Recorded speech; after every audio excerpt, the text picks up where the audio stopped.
In an emergency like a car crash or a heart attack, every second matters, and your first call for help is likely going to be to 911. But what if your call wasn't answered right away? For months, Mark Barber has been looking into why it's taking longer for Lexington dispatchers to answer 911 calls. In this WKYT investigation, he found the city is spending a lot of taxpayer money to keep up with a huge increase in calls. 911, where's your emergency? It could be the most important call you ever make. The first thing I think of is let the caller know that they're going to be helped, they're going to be assisted. But our investigation into Lexington's 911 center found it took longer for callers to get help in 2014 than it did from 2010 to 2013. In those 4 years, 911 records show not one emergency call went unanswered for more than 50 seconds.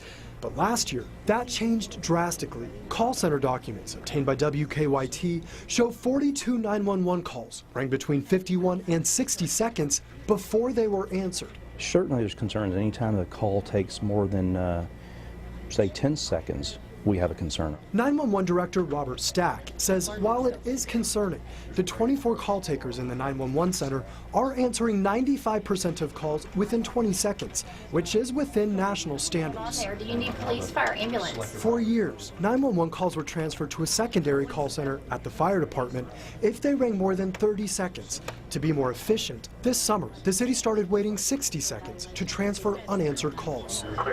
Stack thinks it's taking longer for call takers to answer emergency calls because people are changing the way they call 911.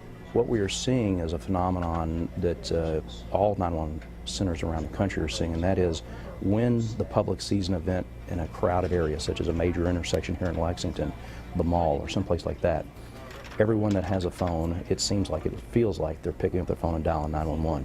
That causes a surge of calls. We saw it firsthand when a man started driving the wrong way on Interstate 64. Within minutes, the 911 lines were flooded with calls from concerned drivers. What mile marker is the pickup truck at? Call takers answered the first 8 to 10 calls, but then the other callers had to wait in line. The phones are always busy. There's always a lot of 911 calls. While the call center has always been busy, Stack says he never thought it would be hit this hard. According to call center data, there were over 210,000 911 calls in 2014. That's nearly a 10% increase, or 24,000 more calls than the center received over the past few years. That's something that certainly was a surprise to all of us, and there's really no explanation for why calls went up 10%.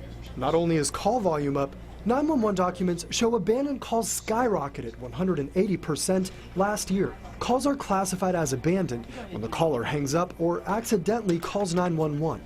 Call takers say those calls often take critical time away from true emergencies because they have to call back anyone who is disconnected or hangs up. We spend time calling back pocket dials when there are people who are really in need of a 911 call.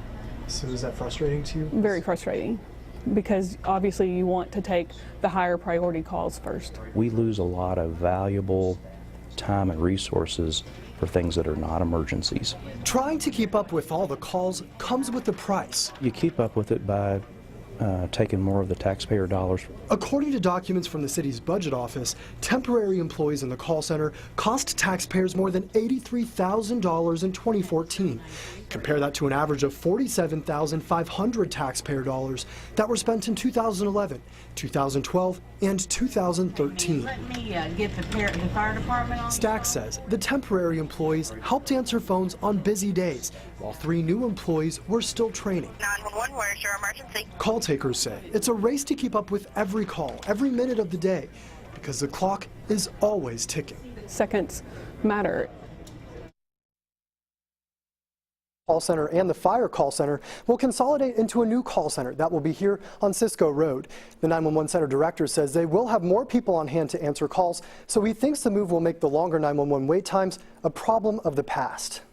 Well, Mark, all of these calls coming in, and it's not going to stop. How do people make sure that their call is going to be answered? Well, Amber, when it comes to making sure your 911 call actually gets to the 911 center, Stack says that the most reliable way to get a hold of them is to use a landline. In a day when everybody has cell phones, that's harder and harder, so don't lose track of that. Now, if you are calling from a cell phone, Stack says You're hearing the phone ring over and over and over. You're wondering if anybody's going to answer. Don't hang up. He says if you hang up and you call back, you could push back to the end of the line. Wow. Good advice. Very busy, aren't they? Very busy, very important. Yeah. Thanks. Thank you very much.